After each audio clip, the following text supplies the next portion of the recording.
嚣张，有钱当然嚣张。过去几年，我读了几十本关于理财、财富和投资的书，从最基础的财务启蒙到深入的投资哲学，每一本都像是在不同的阶段给我新的答案。有的书让我重新思考金钱的意义，有的书则改变了我对工作的理解。所以，今天这支视频里，我想和你分享这十几本影响我最深的书。我将为你拆解我从这些书中学到的关键的内容和启发，以及我从中学到的真正财富逻辑。其中有些观点让我感到非常惊讶，因为它们与我在传统朝九晚五工作中学到的知识截然不同。我也很好奇你是否会有相同的看法。整段内容我会分为三个部分。第一个部分是财富启蒙篇，帮助我们打破对金钱的旧认知。第二部分是财富加速篇，告诉我们如何让钱真正代替你工作。第三部分是投资哲学篇，让我们学会理性思考，看清财富的本质。这不是读书笔记，而是一段从赚钱到自由的完整旅程。那我们就开始吧。大家好，我是王博士，欢迎回来。作为投资人和创业者，我每周都深度研读美联储等官方报告，把复杂的数据拆解成清晰可理解的财富判断。如果你想用 Fed 数据看清美国的财富真相，欢迎订阅这个频道，每周获取最新的数据解读。首先，第一部分财富启蒙篇，几乎每个开始关注财富的人都会从《穷爸爸富爸爸》开始。这本书之所以成为经典，是因为他们打破了我们从小被灌输的思维模式。作者有两个爸爸，一个是受过高等教育、相信稳定工作的穷爸爸，另一个是没有读完高中，却靠着商业与投资积累财富的富爸爸。穷爸爸教他努力工作，追求安稳；富爸爸教他学会让钱为自己工作。这本书带给我最大的震撼是资产与负债的区别。资产是能把钱放进你口袋的东西，比如投资、租金、股息、现金流；而负债是把钱从我们口袋拿走的东西，比如车贷、信用卡债务，甚至你自住的房子。富人买资产让现金流支持生活，穷人买负债却误以为那是资产。很多人辛苦一辈子不是因为不够努力，而是因为站错了游戏规则的哪一边。而这本书就是让你第一次看到，你并不是为了钱工作，而是可以让钱为你工作。如果说穷爸爸、富爸爸是打开思维的钥匙，那现金流象限就是教你看懂整个财富地图。作者把人分成4种收入类型：E（employee） 员工用时间换工资；S（self-employed） 自雇者用专业技能换钱，比如医生、律师；B（business owner） 企业家拥有系统让别人替你工作；I（investor） 投资者让钱替你工作。大多数人终其一生停留在左半边 E 和 S， 也就是员工和自雇者，努力稳，却永远无法跳脱时间换钱的循环。而右半边 B 和 I， 也就是企业家和投资人，才是真正能获得自由的象限。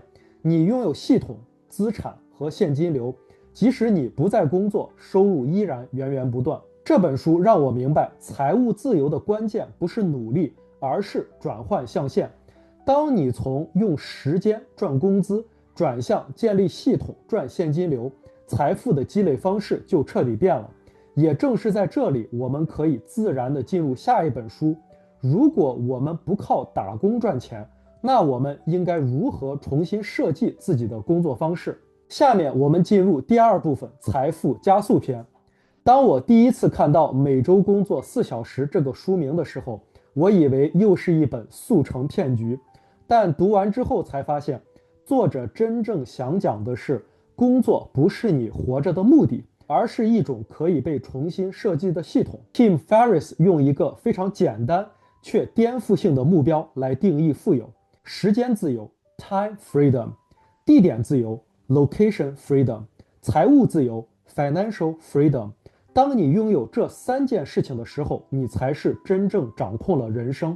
为了达到这个目标，他提出了著名的 DEAL 框架：定义 （definition）、消除 （elimination）、自动化 automation， 解放 liberation。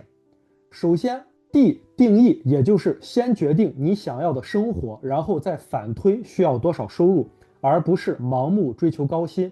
E 消除，砍掉80%不重要的事情，把时间集中在最可能产生结果的20%上。A 自动化，把重复的任务交给系统、工具或者外包，让收入不再和你的时间绑定。L 解放，让工作方式更自由，不受地点和时间限制，实现人在世界各地收入照样进来的状态。它强调的不是偷懒，而是把你的时间从琐碎的任务中解放出来，去做真正重要、有创造力、有价值的事情。这本书问了我们一个非常关键的问题：我们一定要等到65岁退休才能开始我们想要的生活吗？当你带着这种思维看财富的时候，你不再只是努力工作，而是努力建立可以替你工作的系统。而这些正是理解下一本《巴比伦最富有的人》中先付给自己和让钱替你赚钱的基础。在追求速度之前，你需要有稳定的基础。巴比伦最富有的人虽然出版于上世纪，但至今仍是理财入门的圣经。故事讲述了古巴比伦城中最富有的人阿卡德如何从一个普通的书记员，靠着简单的理财习惯积累起了惊人的财富。他提出了几条黄金法则，放到今天仍然适用。第一，每赚1枚金币，至少留下1/10给自己。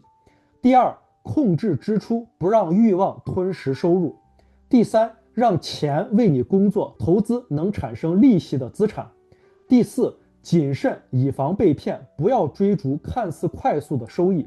这本书让我意识到，财富从来都不是一夜之间积累的，而是通过一个个微小的决策、储蓄、投资、耐心，一点一点复利出来的。它的哲学朴实而又永恒，你不理财，财不理你。接着第三本给我冲击非常大的书就是 MJ DeMarco 的《百万富翁快车道》。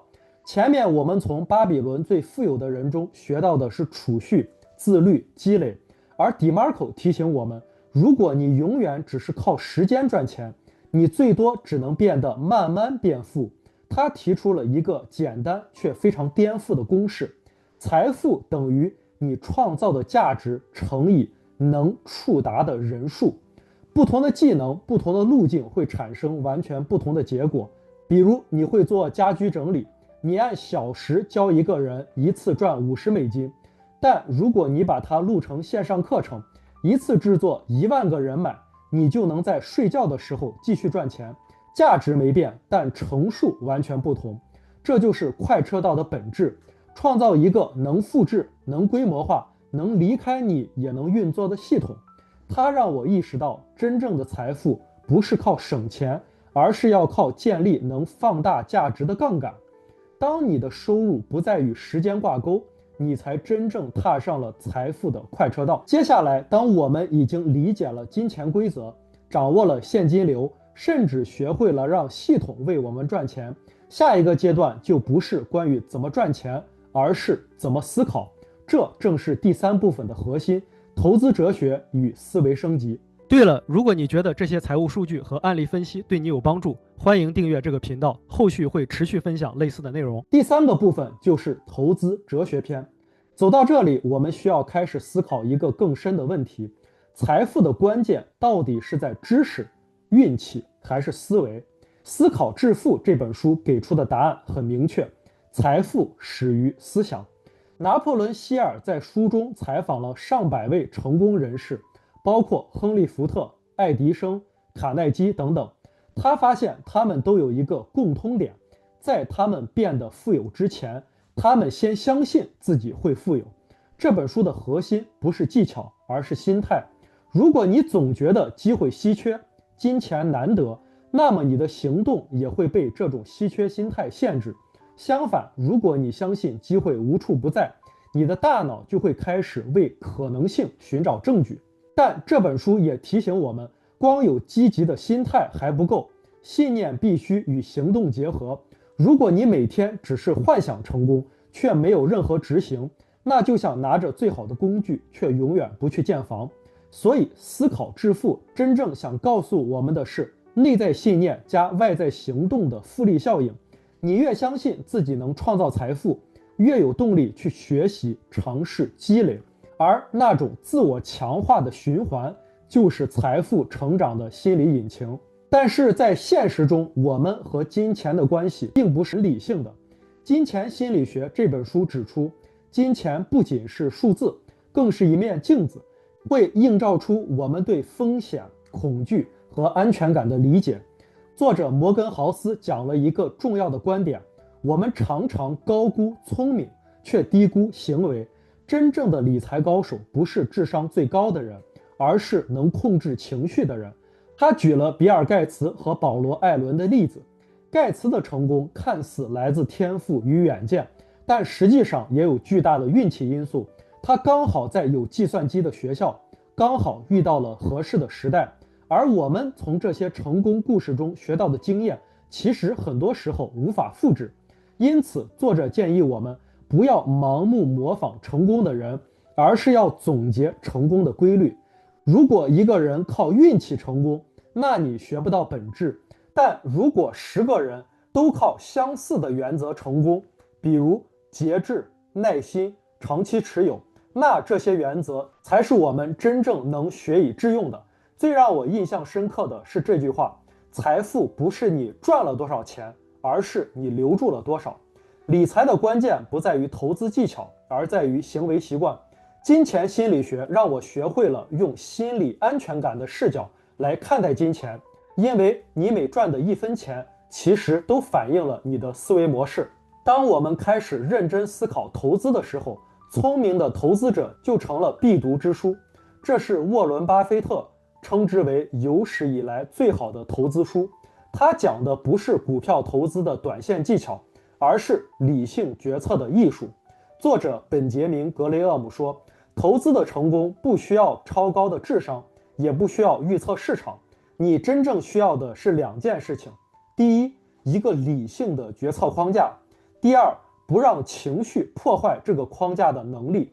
市场每天都在波动，而投资者最大的敌人不是经济，也不是通胀，而是自己。市场恐惧的时候，你是否能保持冷静？股价高涨的时候，你能否克制贪婪？格雷厄姆用一句经典的比喻来形容市场：短期来看，它是投票机；长期来看，它是称重机。短期的价格由情绪决定，而长期的价值由企业质量决定。而聪明的投资者就是能够在情绪的洪流中保持清醒的人。如果聪明的投资者教我们如何理性，那《穷查理宝典》则教我们如何看透人性。查理芒格是巴菲特的终身搭档，也被称之为理性思维的化身。他提出了一个对我影响极大的概念——能力圈。也就是说，只投资你真正理解的领域，别因为别人赚钱就盲目跟风。他还强调跨学科学习，认为要成为出色的决策者，你必须懂心理学、经济学、历史学，甚至生物学。这些知识像工具箱一样，让你在复杂的世界中保持判断力。它也揭示了人类误判心理学。我们常常被贪婪、恐惧、从众心理、确认偏误所支配，这些心理偏差是投资失败的根源。他的一句话我非常喜欢：我只是努力让自己每天比昨天聪明一点点，没有捷径，也没有速成。财富的增长本质上是认知的复利，每一次学习，每一次反思，都是长期收益的一部分。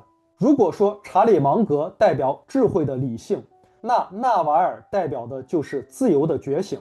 他是硅谷的天使投资人，也是哲学型创业者。他的书《纳瓦尔宝典》并不是讲具体的理财技巧，而是讲如何构建让你在睡觉时也能赚钱的系统。他提出了3种现代杠杆：第一，人力杠杆，让别人为你工作；第二，资本杠杆，让钱为你工作；第三，代码与媒体杠杆，让技术与内容替你工作。在过去，人力和资本杠杆属于少数人，但在今天，任何人都能利用互联网的杠杆，一个产品、一个课程，甚至一条有价值的视频，都可以被无限复制、无限传播。他最著名的一句话就是财富是在你睡觉时仍能赚钱的系统。